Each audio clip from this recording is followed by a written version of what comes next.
Testing. Hello everyone, it's Golden Boy and welcome back to the final video of Code Vein 2. Post-game review.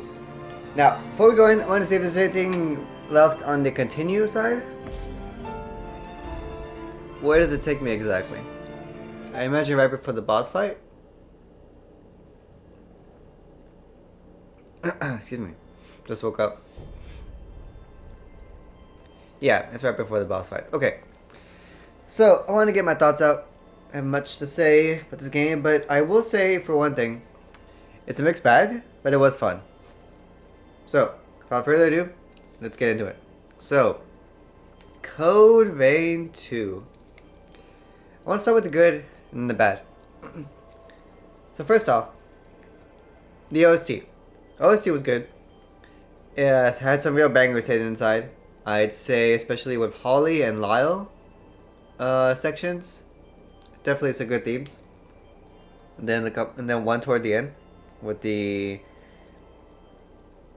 second out of the 3 boss fights. Sorry.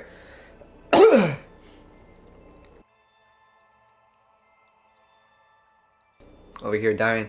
Okay, sorry about that. Now then, voice acting. Okay, I really gotta praise. If anything, amazing job should be said about the voice actors in this game. I played the English version. I'm sure Japanese did amazing as well. But yeah, their English ones really hit it out of the park. Their performance really convinced me of the narrative, convinced me of the characters. It was amazing. I was thoroughly impressed. I will say that for Josee, I wasn't convinced her voice fit her character, but toward the end, I grew to love it. I don't know if there's a better alternative, but if there is, yeah, definitely let me know, because it did throw me off at the beginning. It's good. Like, her voice actor is really good, but so good, in fact, that it made me forget. I even had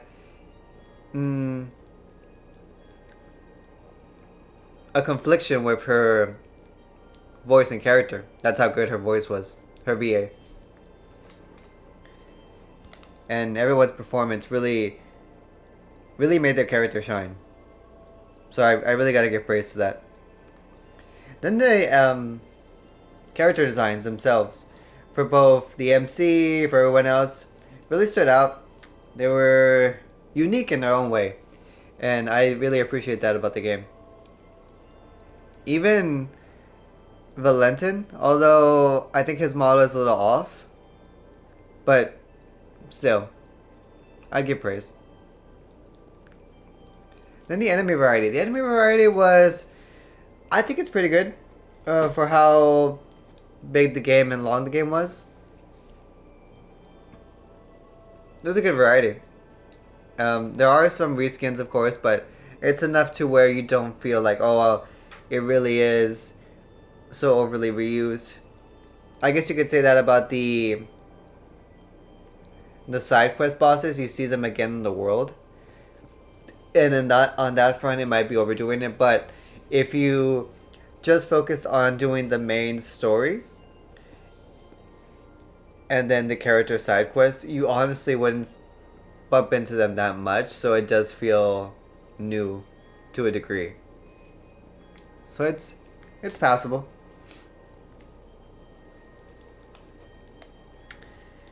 Let's see. It's really, oh, the weapons. So the weapons themselves are really cool to use. They have really cool designs, and then they also made a callback to Code Vein 1, which I really appreciate.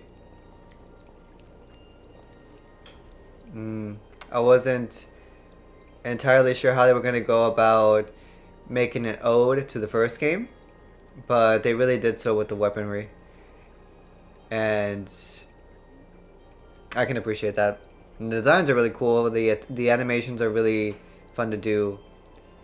And there is a big variety, which I can appreciate. So you will be able to mix and match as you please as you go through the game. Furthermore, you can do it on the fly. So if you're in the middle of a fight and you actually find the time to do it, you can.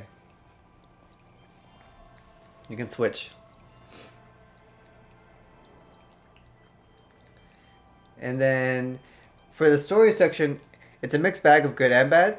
So for the good part, I really liked what they did with the endings, because normally with something like this, you would have to play the game again to even get a second or even a third ending. But no, what they do is they build upon what you've already played. So once you do the first ending, then you can jump right into the second. And if you did everything right, as far as completing quests and whatnot in the main game, you jump right into the third, which is really cool. I can appreciate that in the game, especially if it left you unsatisfied with what one ending was. You're like, well, I want to save everyone. I want to do my best for all these characters. So you keep playing, and you don't have to. Once you get a certain ending, you can be like, oh no, that's it. I mean, I got one ending. I beat the game. That's true. You can do it. You could totally do that. But if you wanted to pursue more gameplay and if you want a different outcome for all these characters, then yeah, you'd keep playing.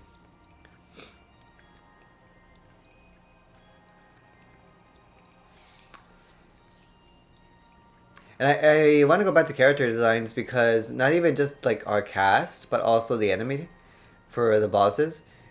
Some are really cool. I especially like Lyle's. Uh, Josee's first version was I'd say was cooler than the second, but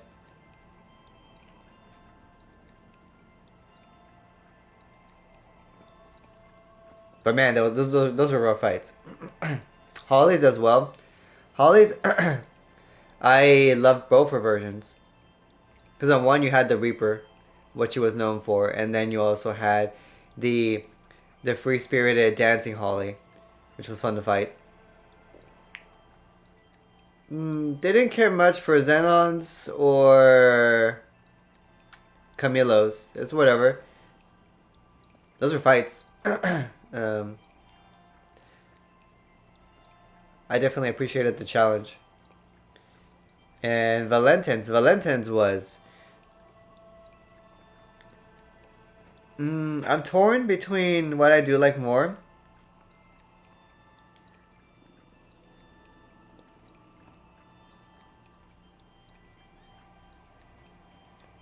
I think design wise, his first Hero Valentin after you release him from the cocoon is cooler, but I really enjoyed his savior form in the second fight a lot more. It was a lot more fun. And it went back to that character design you saw in Code Vein 1.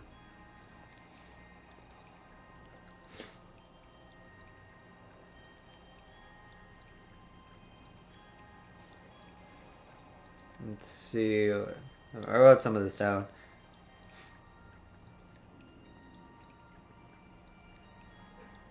I think those are all the major praises I want to give the game for all the good it did. Oh, and the motorcycle. I do appreciate the motorcycle. Really, it's good that they included something like that to get around. I've heard it's kind of clunky for other players, but for me it was fine. I guess it just depends on like if you're paying attention to how you navigate, whatnot.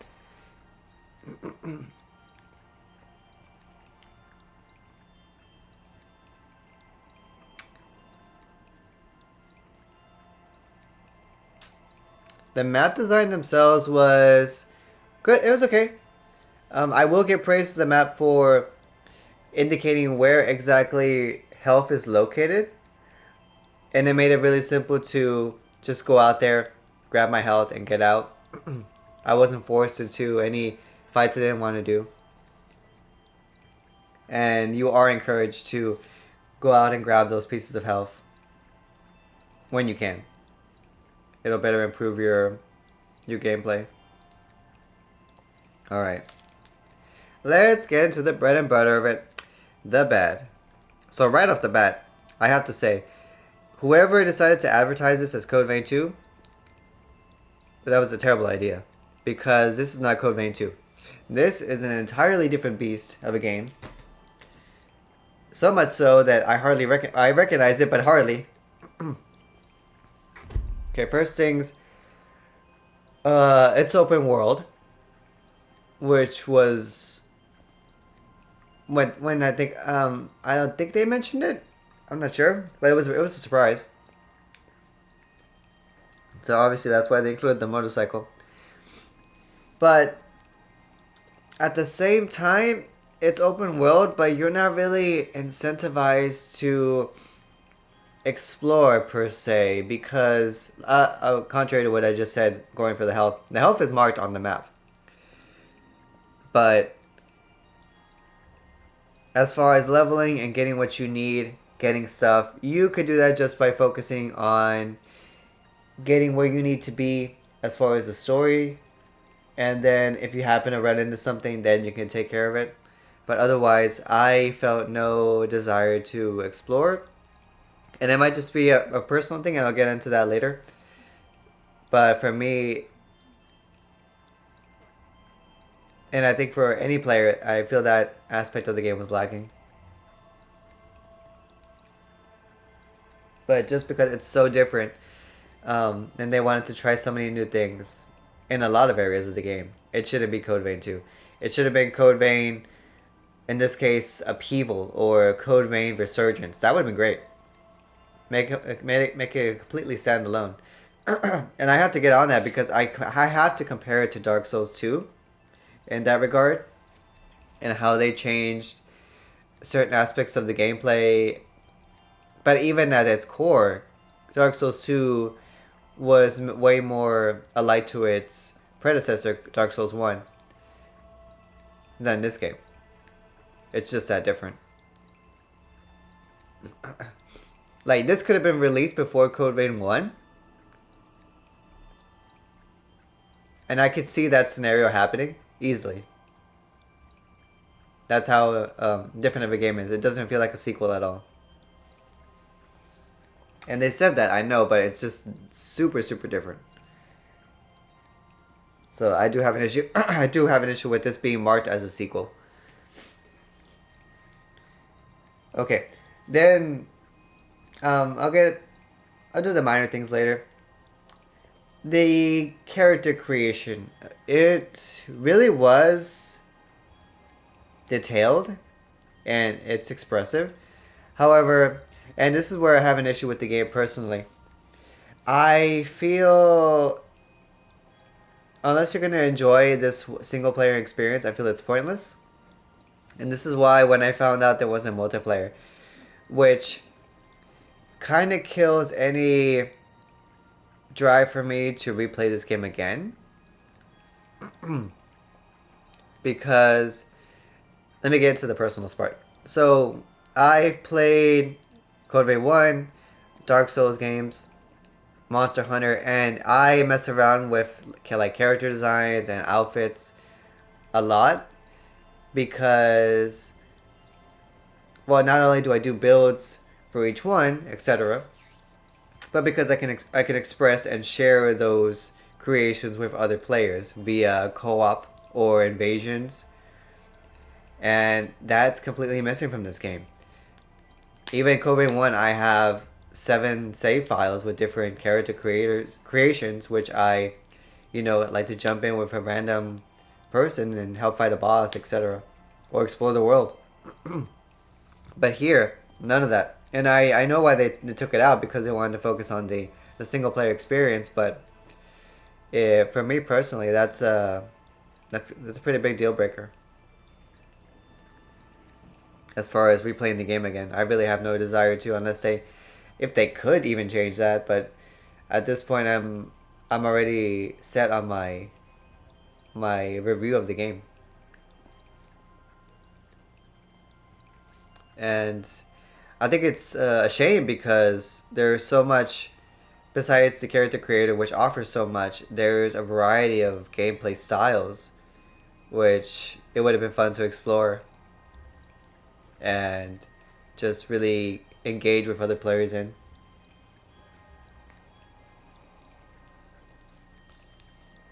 But like I said, that's just a personal thing.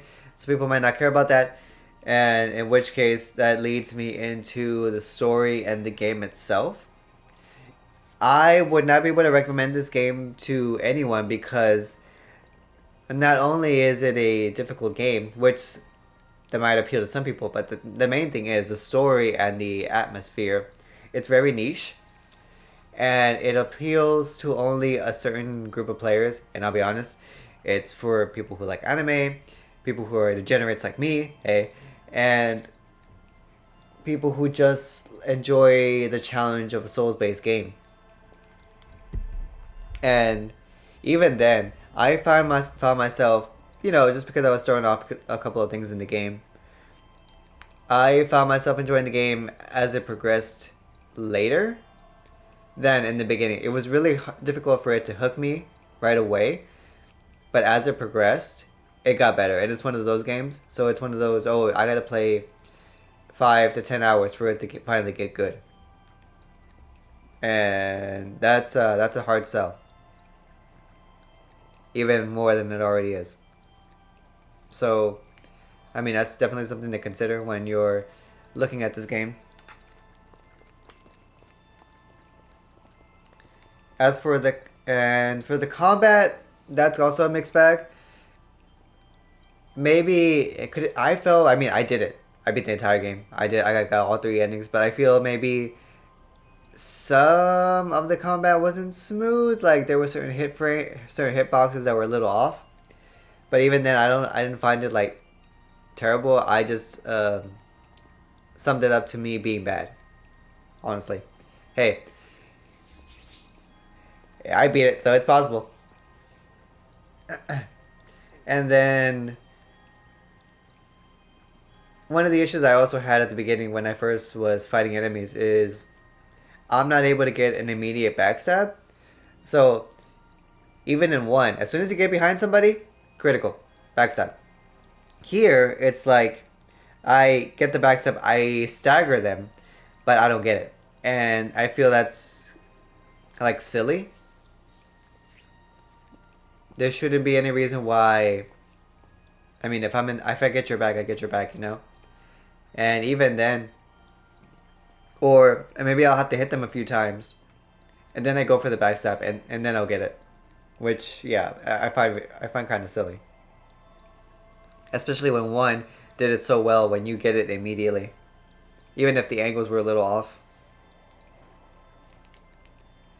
See, and then there's the partner system. The partners are good. They definitely draw aggro well, and they're able to do some pretty good damage. But, well, no, because at first I thought it was gonna make the game too simple. The way they, how should I say this?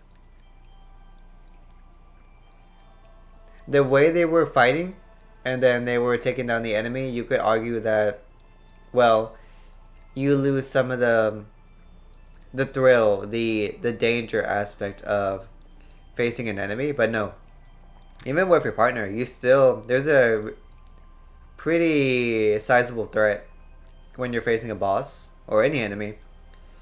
So, and I think it's because the AI does a good job of balancing between its attention between you and your partner. So it doesn't feel like they're always stuck on your partner all the time. So I will give props to that. But even then, the partner system might be a hit or miss with some people because of that shared health bar, I guess you could say. But even then, it was fun fighting with your companions.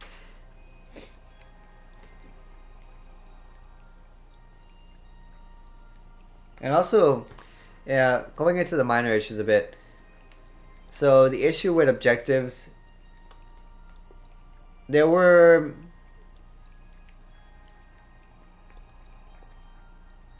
it was just one instance. It's when you were working on Holly's quest, and then all of a sudden you get like a notification from Lyle's area and Josie's area where you're supposed to go back. And I went back to Lyle's area and immediately found a connection for his bond in the spot that was marked on the map. But with Jose's, it marked hers on the map in her zone. I went there, found nothing, spent like 30 minutes to 40 running around thinking, oh, I missed something. When in actuality, you have to go through Holly's area, continue that, and then you'll find the piece that will repair your bond in Jose's spot. And I thought that was silly. It could have been done better, but thinking about it now on the whole thing, it's just a minor thing. Lose repeated dialogue when you find nectar pieces. Uh, really, any characters. It could be they could have easily just made it where oh they react when you find it the first time with that set character, but no, they just kept doing it, and again, it's silly, but just something I noticed.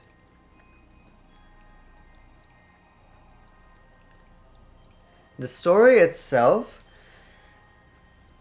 I enjoyed it, but I'm easily pleased. I'm not gonna lie. The time travel stuff, I don't think the issue was really with the time travel. I think it's more of how it was phrased per the characters versus when you look in the database and it explains those pieces of history slash story. I feel like they weren't meshing well. It wasn't really well worded, or it was conflicting. So there were times where I heard something from a character, I was confused, especially around the Josee section of the story at the beginning. There were things she was saying versus what the the database was saying, and it conflicted.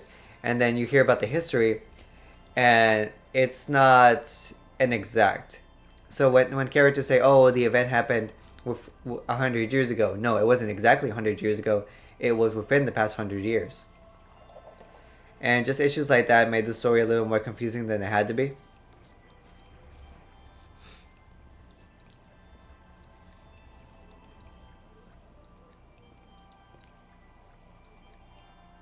But yeah, overall there was a sequence, and you were able to follow along. I guess if you just look at it a little more openly, like if everything's not one to one, it makes more sense. But as a narrative and as an experience, it was fun. Could have been better. It was fun. But you're gonna have a hard time hooking new players with something like that, cause that's it's rough. It's definitely rough. And then, oh boy, I had an issue with Craig because why is my man who is a nearly immortal vampire in a wheelchair? That come on, guys, it's a stretch. And then the way he got injured to ultimately recovering from his injury and being able to walk again. I'm like, there wasn't any need to do that. You might as well have made him human in the story, and that would have made a whole lot more sense and just would have flowed more naturally. Instead of just, oh, this revenant is in a wheelchair, and I just can't get over that. Ugh. And I feel like they just threw that in there to, how should I say this? To make the story seem more sad than it had to be. But they really didn't think it through, in my opinion, on that aspect. Yeah, and like I said, easy solution, just make Craig human, and that would explain so much more. That would have been easier to explain. I mean,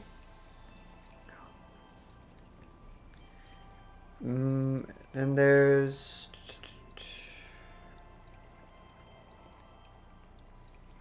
that's really the negative I have for it. But like I said, it's such a mixed bag. If you tell me that they were just trying things out with this game, I believe it. Because it really just does feel like they were mishmashing things and seeing how it all played out.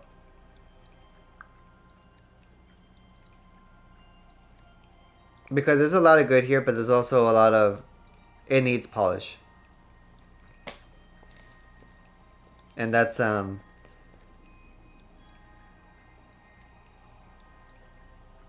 yeah, and it's disappointing for a sequel.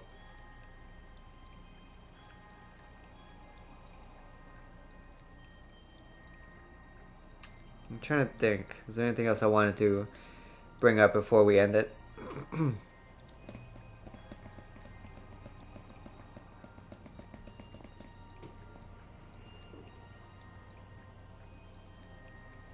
Oh, the map, the map. Yeah, I definitely gotta talk about the map. So the map, I am disappointed because they made this open world to a degree, but on the map there's no way to mark locations.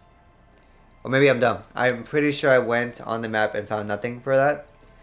And games like Elden Ring, Genshin Impact, they can easily put icons on the map to show you where you need to go to harvest materials, which would be really useful when you included crafting in your game. Because I'm definitely not going to remember where all these herbs are, all these resources for food, etc. But even then, I went most of the game using my crafting for gifts for the characters. And I mean, yeah, like I said, it's that would have incentivized me to go out and look for materials more if I could mark things on the map.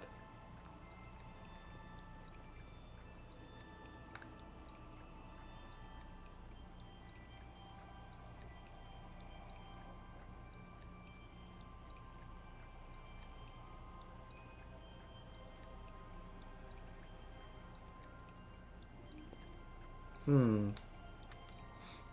Anything else I'm forgetting?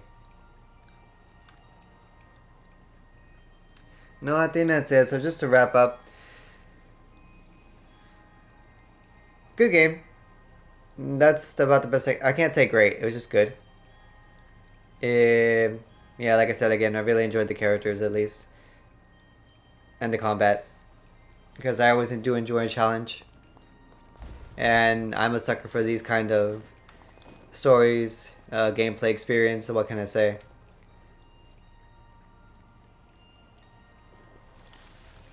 And I did really enjoy the character relationships with the MC. It was different from what we had previously experienced, and it went deeper to the point where, hey, my character even got married. And I appreciated that, I'm not gonna lie. Josee is best girl. It was rough, especially when the game is definitely hinting and pushing toward relationships with the other characters. But I stayed. Oh wow! I almost wavered, but I stayed true, and I really appreciate that. They made the characters really likable. All the characters are extremely likable, so I do appreciate that.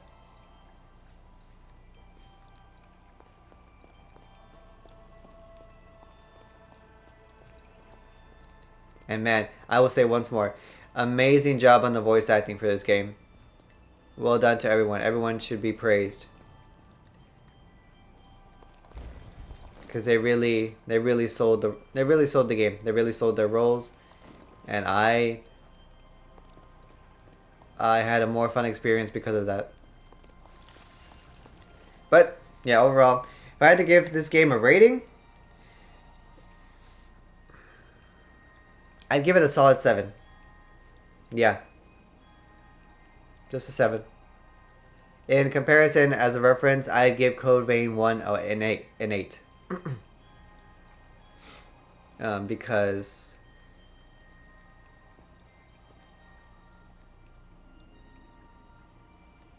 and don't get me wrong, an eight's good, and eight's really good.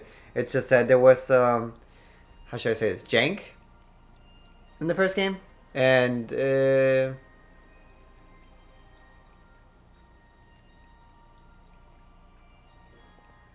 depending on how certain aspects of the gameplay, they weren't exactly fluid. I guess you could say that. Me personally, like objectively, it's an 8. But me personally, I'd give a Code Vein 1 an 8.5.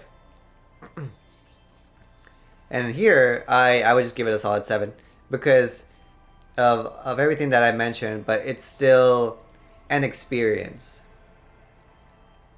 But it's also an experience I'm not incentivized or inclined to do again. The way it is presented. But that's all for me, guys. Either way, this was fun. If you drop by, thank you so much. And I hope you enjoy your day wherever you are. And that's all for me for this Code Vein 2 review. And I'll see you guys later. Bye bye.